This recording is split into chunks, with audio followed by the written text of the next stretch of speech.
If you take your credit card and you go shopping and you run up a large credit card debt, you're running a trade deficit with all those shops. Now, it would be pretty strange if you then blamed all the shop owners for having sold you all those things. You're ripping me off, you're ripping me off, you're ripping me off, I'm running a trade deficit. That is the level of understanding of the President of the United States.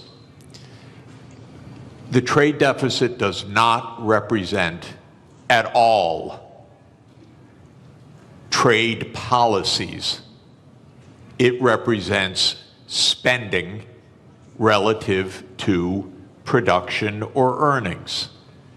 We call that an identity. I teach it in the second day of my course in international monetary economics. Trump never made it to the second day. So he says, you're running a trade deficit. Look, they're all cheating me. But all that's happening is the United States is outspending its national income. And you can look at the national income chart. You can add up consumption and investment and government spending, and you could subtract off gross national product, and lo and behold, what will that equal? Not approximately, exactly. That will equal the current account deficit, which is the comprehensive measure of how much you spend on goods and services versus how much you sell in goods and services. So the United States runs a current account deficit because it spends more than it produces. Why does it do that? We have a big credit card in the United States. It's called the national government. The US government spends about $2 trillion a year more than it takes in revenues. What it's doing is making transfers to the American people and to American businesses. It doesn't tax Americans for those transfers because, here's another little fact, because the congressmen that vote on the budget got into office by being paid for their campaigns by rich people who don't like taxes. So the political system says spend, but don't tax us. So we run a chronic deficit in the United States. That spending goes out either as transfer payments or goods and services, and that's more than our national income, which is about $30 trillion, and our spending is about $31 trillion. And that's our trade deficit. And for that, Donald Trump blames the world. Okay, I fail him for this if he were my student. He's my president. It's a little weirder because when he did this, in 2 days, the world lost $10 trillion of market capitalization. By the way, where did it go? Did it get transferred from here to here? No, it got destroyed. Why destroyed? Because trade, something also the President of the United States doesn't understand, is mutually beneficial. So if you stop trade, everybody loses. It's not that one side wins, the other side loses. He cannot understand that concept as a guy that traded real estate in New York. So his idea is somebody had to win, somebody had to lose. But what happened when he made this announcement was $10 trillion was wiped out worldwide. It's not that the US went up and they went down. No, everybody went down. Because the whole world system is based on a division of labor, and he's breaking that division of labor into pieces. So then people said, this doesn't make sense. Even the very rich people that gave him the money for him to get into office started saying this doesn't make sense. The hedge fund managers who were his big campaign contributors. Elon Musk, who paid for his election, became prime minister. He said this doesn't make sense. And then the markets said this doesn't make sense. Not only $10 trillion, but as the finance minister said, interest rates started to rise because people began to dump U.S. Treasury debt. The safest thing in the world, apparently. So, interesting what happened. It's not quite true that he reversed things. First, he left on this 10% tariff, except for one country, for China, 145% where he on raised products. the tariff rates. That's because the United States has a deep, neurotic attachment to China. The U.S. political system hates China. Why? Because China's big and successful. And so that the U.S. hates. It's a rival, it's a competitor, and so this is the one thing he left on. Now he's going to mess up everything with this too, because in a trade war between the U.S. and China, China wins. China does not depend on the U.S. market very much. It's about 12% of China's exports. China will do just fine. It's just dumb policy. There's no more, sorry to say it, there's just no more explanation to this than that. It makes no sense. Now, it raises, if I could, just one last point. How can this happen when it makes no sense? And that, people should understand, we are in one-person rule in the United States. Our political system is in a state of collapse. What President Trump did is an emergency decree. Everything he does is an emergency decree. Literally, you can go on to whitehouse.gov and then follow the menu to executive decrees. And there are dozens of them. And each one starts the same way. With the powers invested in me as President of the United States, I hereby declare A, nonsense, B, nonsense, C, nonsense. Because he's king. Those powers are not invested in the President of the United States. They're invested in the Congress. You read Article 1, Section 8 of our Constitution. It says that all duties originate with the Congress. And specifically in the lower house, all legislation has to start in the House of Representatives. But the U.S., starting in 1945 after World War II, became a military state to a large extent. And so it sprinkled in its legislation emergency, emergency, emergency. And Trump doesn't have to prove anything's an emergency, he just has to say something's an emergency. So suddenly the trade deficit became an emergency, and on that basis he issues a one-person rule. Even his aides don't know what he's doing.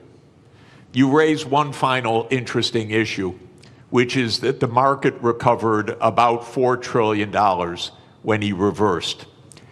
Anyone who knew that 5 minutes before made billions. This is not the cleanest government in the world, I can tell you. I'd be hugely surprised if some people didn't know just a bit ahead of time, starting with members of the U.S. Congress, by the way. Look, we'll get into the more general issues about protectionism and the end of globalization, question mark, in a minute. But I think what's happening and the directives coming from the White House is such a perfect example of what this panel is about. I'd just like to stay on this just for a few more minutes. Minister, is protectionism always a short-term aim And does it always come at the expense of the longer-term gain? Donald Trump hasn't said it in public, but apparently in private, during his first term, he was asked about the problem of the US national debt. And his answer was, I don't care because I'll be dead by the time it's a problem. And apparently that's also his approach to the climate crisis. So is this protectionism coming from the White House, a short-term fix which is going to hurt America in the longer term in terms of how it grows? It's not a fix. It's apparently a quick fix, but it's fundamentally flawed, as Professor has very clearly stated. Look, protectionism is nothing new. If you look at post-global financial crisis, the number of annual trade restrictions have gone up dramatically. In fact, like last year, there were over 3,200 trade restrictions. That is almost 11 times higher than what it was pre-global financial crisis. So this has been a trend, but what we have seen over the past week or two is clearly a new level. This goes beyond some protectionist measures, trade restrictions. This goes into something, an all-out trade war. So that's really worrisome, because if you go back, again, if you look at 20 years to global financial crisis, global annual trade growth was 2 times world real GDP growth rate. So in a way, trade was the engine of growth. Mm-hmm. Now that engine has been slow.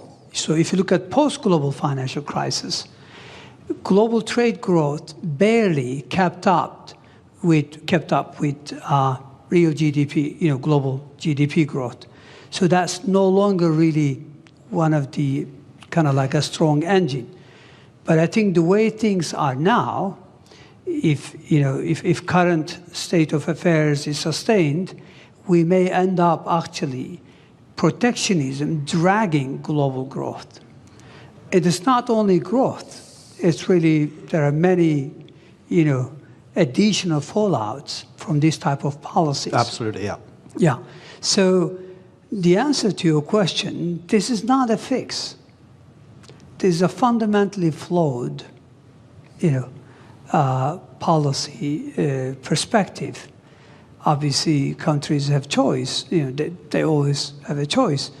But we would rather, see world moving back to rule-based, multilateral framework, where everyone benefits. I think I agree with Professor. Over 1 billion people since 1990s have been lifted out of poverty, predominantly in Asia. I'm talking about absolute poverty here. And that's largely thanks to, trade and growth associated with that trade. So it is worrisome that we are now experimenting policies that may actually reverse some of these gains, which I think were very important. 1 billion people out of absolute poverty cannot be underestimated. It's quite significant. Now, admittedly, trade do cause geographic dislocations, but the solution is not protectionism. The solution lies more internal sound policies, structural remedies, but also you can deploy tax policy, incentives, and other things to address, dislocations in regions caused by, global trade openness. So it's not a level, but protectionism will create more inequalities. It will create bigger problems. Already you've got significant headwinds for global growth. Aging population, high global indebtedness, impending climate crisis. So protectionism is going to be yet another big blow to long-term growth outlook. And that's why growth is barely, sustained at 3%. I think the risk is that we will move to a new era where per capita GDP growth will almost disappear if we continue down this path. Really interesting what you say about protectionism having fallout in other sectors, and we will get onto that, about how it might affect cooperation on the climate crisis, global health, et cetera, But let's use one country as a particular example about how a nation can react to protectionism. So we have the US tariffs, which in 90 days will come into effect beyond the 10% that Donald Trump has placed. Let's take two rich countries. UK and Singapore will stay at 10%.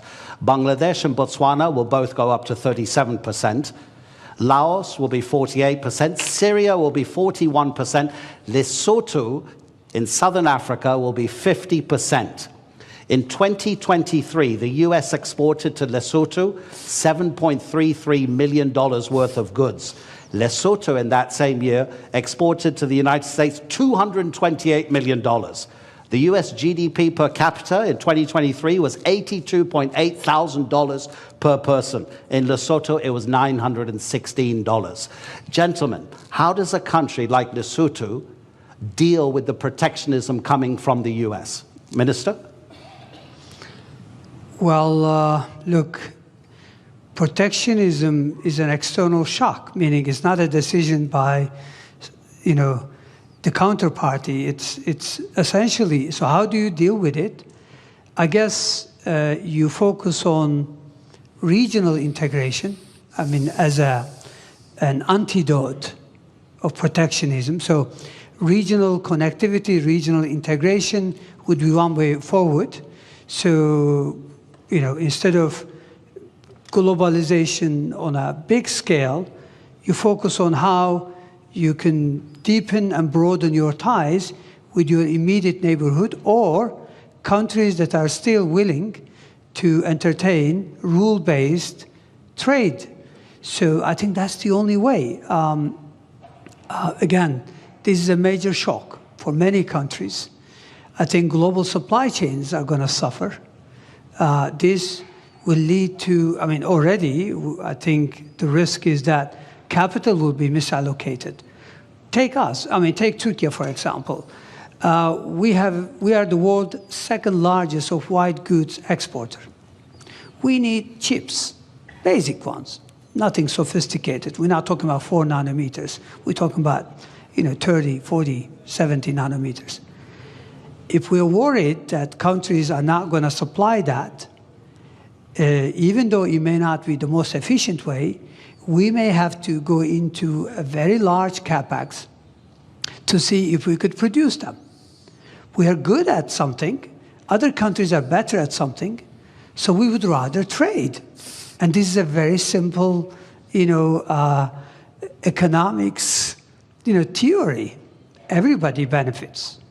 So I don't think, X country or Y country, there's not much they can do except to look at, ways in which they could mitigate the fallout from not being able to sell goods to the United States. But Professor, that takes a long time to arrange because, of course, the shock is immediate. You can't make deals that quickly, can you? I think the particular tariff rates that Trump announced last week that led to that financial bloodbath are not going to come back. So I don't think we're going to hear again about those numbers after 90 days. 90 days in U.S. time now is infinity. It's eternity.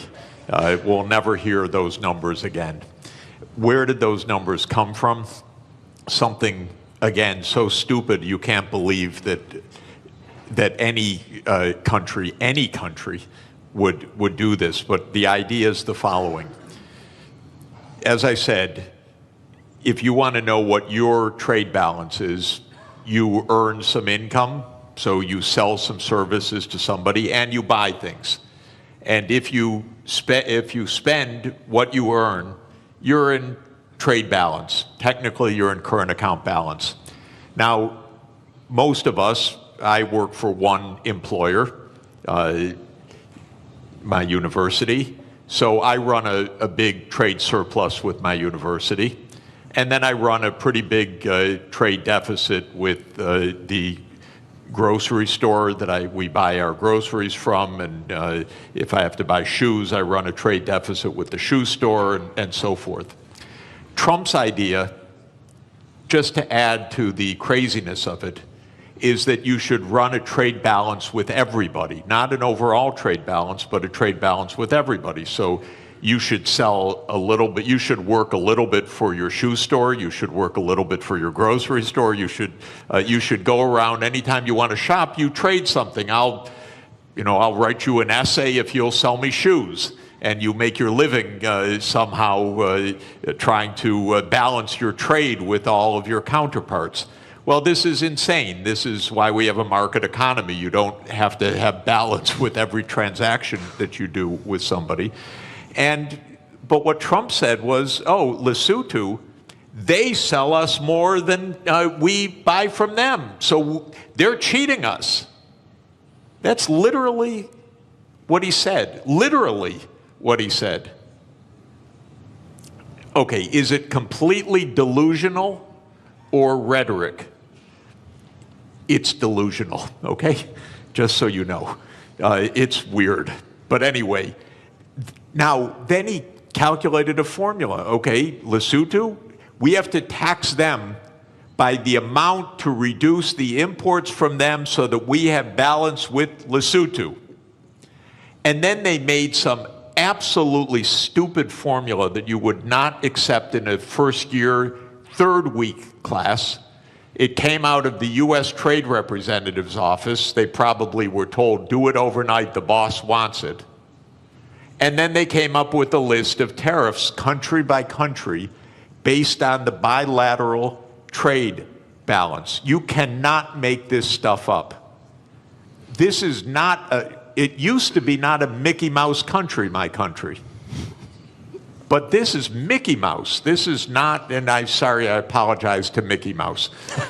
He would not do this. Mickey Mouse is smarter than this. So we are in a crazy land, actually, with this. Now, it stopped for a moment. We'll never hear those numbers again. I don't know what we'll hear in 3 months. God help us, really. Because it probably won't have to do with trade. It'll have to do with something else. But we can't normalize this as what's the rationale, how to negotiate, what to do. Of course, 60 countries immediately said, we'll rebalance with you. And the President of the United States literally used the language I'm about to use. I'm quoting him because otherwise I would never say this. He said, 60 countries are coming to kiss my ass. He said that in a public speech, the President of the United States. So this is, I'm sorry, I apologize. No, but it's presidential language. Yeah. Okay? I'm only speaking at high political terms. So we cannot normalize this. We have to say no. We didn't spend 100 years on 200 years, 207 years since David Ricardo put forward the idea of comparative advantage, okay? And we have been building the trade system since the ruins of World War II for 80 years. And we have been building the World Trade Organization, which the US led the creation of, I think it's fair to say, for 31 years. This should not be normalized to try to figure out what is the theory of this. And it's a more fundamental point, ladies and gentlemen. The United States is a rogue nation right now on many things, not just on trade, but on making Gaza into the US Riviera, on whatever it wants to say. It's a little bit of a rogue nation. For the world to hold together, the rest of the world has to say, we're not going down crazy lane. We're going to be responsible. We're going to go to the UN, we're going to go to the World Trade Organization. We're not going to get into this downward spiral. Because if we normalize craziness, there is no way out. You mentioned Mickey Mouse, but there's a kind of a theme here from Bloomberg, the news agency. These are its headlines in the morning and the afternoon of Tuesday, Wednesday, and Thursday. Tuesday morning, this is madness. In the afternoon, a clown show. On Wednesday, stocks keep falling. In the afternoon, could have been worse. Thursday morning, assessing the damage. Thursday afternoon, Trump blinks. And by the way, if I may, because it's interesting, because I'm living in this crazy world, the Secretary of Treasury then, with all deference to a person who has a very hard job, he says, this was planned all along when Trump dropped this. Can you imagine? He couldn't say anything else, though. Well, yeah, I know, but to hear this from your Treasury Secretary is not also reassuring, because all you hear is a crazy land rather than what we need to hear, which is rationality. Okay, so let's make it more general for the moment. And by the way, ladies and gentlemen in the audience, I'll give you a few minutes at the end if you want to ask our two panelists a question. We'll try to get a few questions in from the audience. So to broaden it out, Minister, as the professor says, and pretty much everybody agrees, protectionism doesn't make economic sense, because in the longer term, it's going to cost everybody. So what's driving increasing protectionism, not just in the United States, but in other nations as well? Because if it doesn't make economic sense, does it mean it then becomes a political statement from the person imposing that protectionism to almost appear as like a nationalist moment to bring people towards that decision maker politically rather than economically? Well, it's easy to explain. I think what is driving the current, what seems like a fundamentally flawed policies is, first of all, let's set the scene. I mean, there's a geostrategic competition between China and the United States. We know that. China has what it takes to become a superpower because it has human capital, it has state-of-art infrastructure, and now it's catching up in technology. The United States considers itself as the hegemon power. So we know from history there's always been tensions between existing superpowers and emerging ones. It doesn't have to end this way, meaning in a trade war or any other wars, but it does in the past. I mean, history tells us that we more frequently see tensions rather than cooperation. So what lies behind this? Very simple. Go back to 20 years ago, roughly speaking. China accounts for about 8% of global manufacturing. Today, China accounts for more than 30% of global manufacturing. Who lost ground? United States, European Union, and Japan. United States clearly also sees this. Again, go back to 20 years ago and just visualize a world map. Which country commands as the main trading partner of the rest of the world? Maps are all over the place. Clearly, it was the United States 20 years ago. Today, it's China.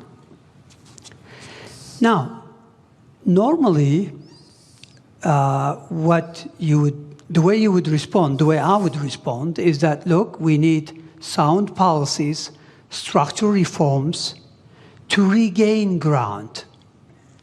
Instead, it looks like this rivalry, combined with lack of, obviously, clear understanding, is that it leads you to go after quick fixes. And quick fixes, which is also to do with populism, nationalism, is to blame others and is to present it in a simple fashion. The reality is you have to be more competitive. You have to invest in upskilling, reskilling your population. You have to invest in your infrastructure. And you have to, there's a lot of, there's a long list of homework. But those are politically difficult to deliver. They take time, and they're difficult. So structural policy has been lacking in most countries. And when you can't deliver structural transformation, then you go either you rely on monetary policy to fix things. Monetary policy in many parts of the developed world have been doing the heavy lifting over the last couple of decades in the face of difficulties. So my point here is that I think we know what drives it is losing ground. But how do you regain ground? Again, the sophisticated way would be to do the right thing and deliver on reforms. The easy way would be to blame everyone else and come up with high tariffs as a fix. Let's see. Okay, so protectionism is also not helping your friends to concentrate more on yourself rather than the outside world. We know that the drastic cuts to USAID, the Agency for International Development, has already or is going to cost lives. Myanmar's recent earthquake, the Americans have been for decades maybe the most important first responder, sending hundreds of rescue workers. They sent 3 administrators. They didn't send a single rescue worker. They laid off recently some people working for the federal government on the US nuclear program. They realized very quickly within a couple of days that it was actually a national security issue, so they were told to come back to their office. The office said, sorry, they've been excluded from their federal email, so we can't get in touch with them. So they couldn't re-employ them.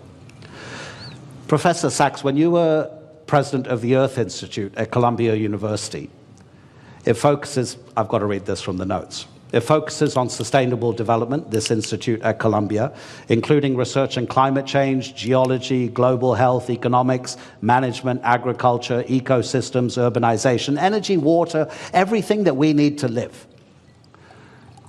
So how does protectionism affect these kinds of relationships between one country and another country?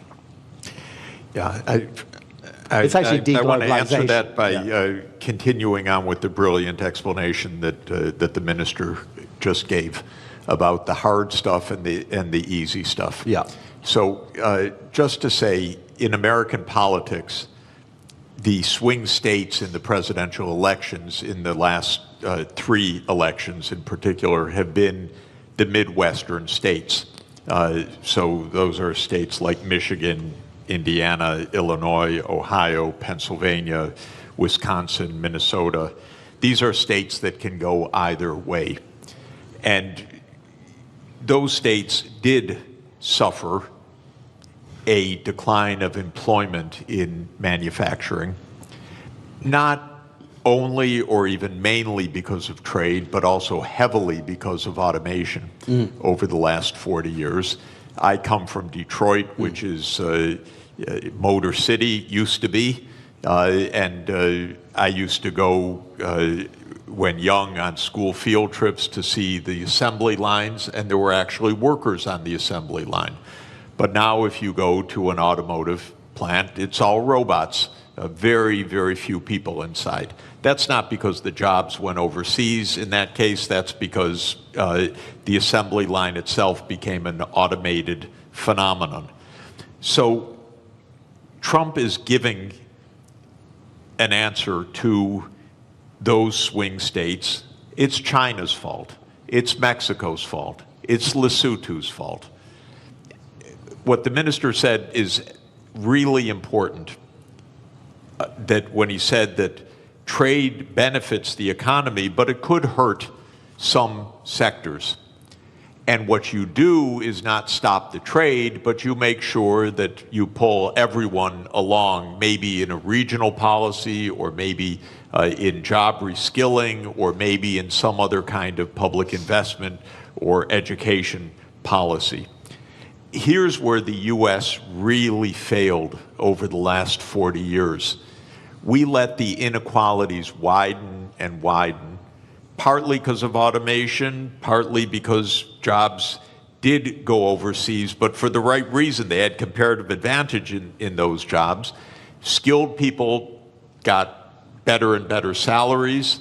Lower skilled people had their living standards fall. The gap widened. By the way, not just the income gap, the life expectancy became 10 years or more. So many of our epidemics, so many of our social problems relate to this widening inequality. The United States political system didn't address it at all for 40 years. And that comes to what I mentioned, the corruption of the political system. When candidates of both political parties are paid by rich donors for their reelection campaigns, and both parties then become the agents of tax cuts and no really addressing the social conditions, you end up with a Donald Trump coming in and selling a pseudo explanation, it's all China, and selling a pseudo remedy, a trade war. What the auto workers are going to learn right now is they're going to lose jobs by even the tariffs that have been put in place, because we need the intermediate parts brought in from elsewhere. Now they face higher costs, and the United States can't compete at all with Chinese electric vehicles. The United States has basically handed China the electric vehicle market for the next 20 years. So did Europe, by the way. Europe delayed the transformation to electric vehicles, said we produce great internal combustion engines, we're going to continue to do that. The world actually needs electric vehicles because of the climate crisis. So all of this is to say the real hard work is to think ahead. Mm-hmm. The country, by the way, in my experience of working all over the world in the last 40 years, that thinks ahead the most is China. Mm-hmm. China's success is not random. China's success actually is a lot of forward-looking planning. In 2014, China issued a document called Made in China 2025. And it wasn't a protectionist policy, it was we need to invest in the technology so we can be at the forefront. I think in 8 of the 10 sectors that were identified there, China succeeded in reaching the forefront. In 2017, China made a plan for artificial intelligence. This is already 8 years ago. DeepSeek didn't just come out of nowhere, it came out of a long-term strategy. So this is hard work that actually pays off. This is what every government should do. This is what every country should do, is look ahead. Now, you mentioned very interesting idea. We got a president who doesn't understand and maybe doesn't care about the future in the same way. But just to say, the biggest issue on the planet should be the climate crisis, not all the things we're endlessly talking about. And every part of the world is going to suffer terribly by what has been built in terrible, very dangerous climate change. It's out of the headlines. But, you know, I had a very difficult job. I was the director of an institute with 300 climate scientists for 14 years, some of the world's leading climate scientists. The reason it was a hard job is that every week they came up and told me, it's worse than we thought.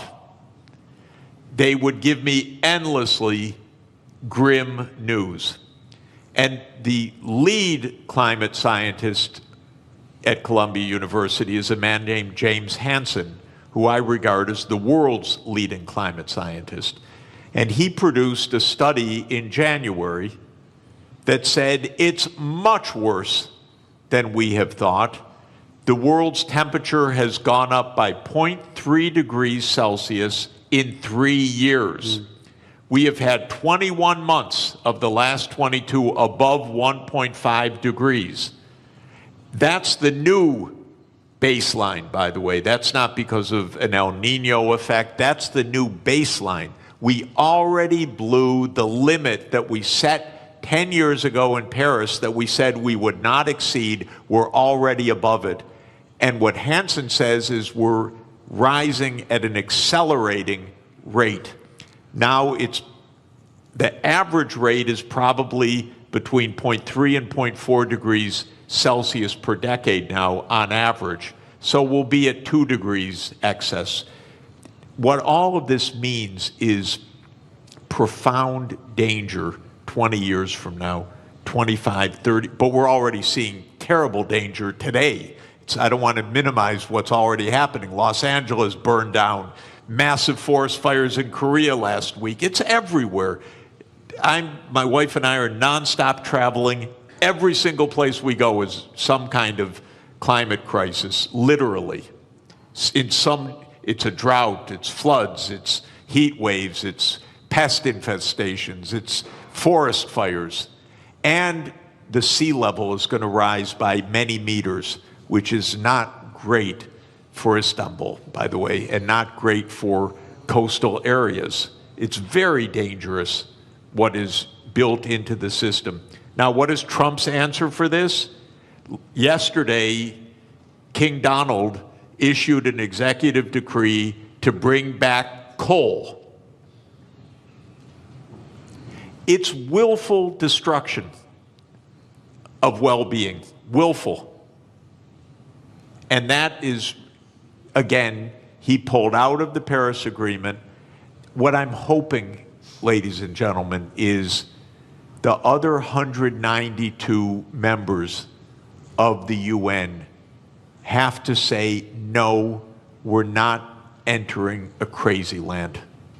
We're going to take care of our future. Right now, I live in a crazy land. But the rest of the world has to avoid the crazy land, has to avoid normalizing this.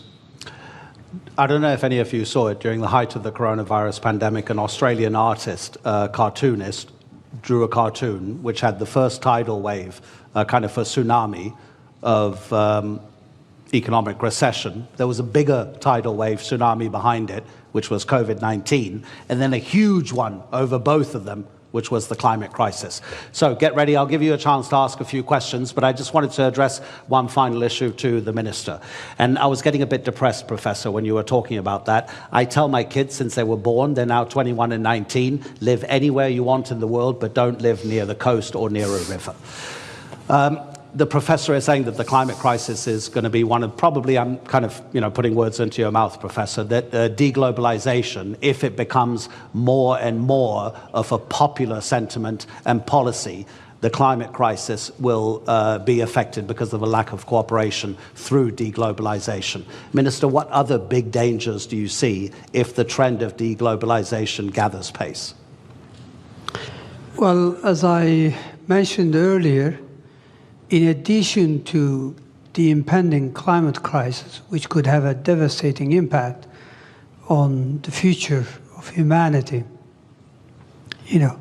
I think we are faced with significant headwinds that already exist, but some of them could become more complicated. One of them is high global indebtedness. Mm-hmm. If protectionism clearly goes the way it is today, meaning if we really go into these trade wars, and if this leads to higher inflation, even for a couple of years, if that's the case, then that means long-term interest rates are likely to rise. And if that is so, then many countries are already struggling to manage their debt service. Global indebtedness, if you look at it, overall indebtedness was 328% last year. 328% of GDP. Yeah. This is huge. when interest rates are very low, no big deal. But when rates go up, clearly that's a big issue. I mean, look at the Turkish scene. Yes, we've had a domestic domestic issue that led to some market turbulence. But what happened post-April 2, CDS have gone through the roof. CDS are country risk premium. Our external bond yields, 10-year, 5-year, they all gone up significantly on the back of these tariffs. I think there are already many countries, according to UN, that pay more on interest on that than what they are able to earmark for education and healthcare combined. So I think we already have issues such as indebtedness that the current trend could exacerbate. Aging population already could create huge constraints on public finances going forward. So those are some of the additional headwinds that exist that could actually serve as speed limit or a drag on growth. So I think the world, and I agree with Professor that the world has to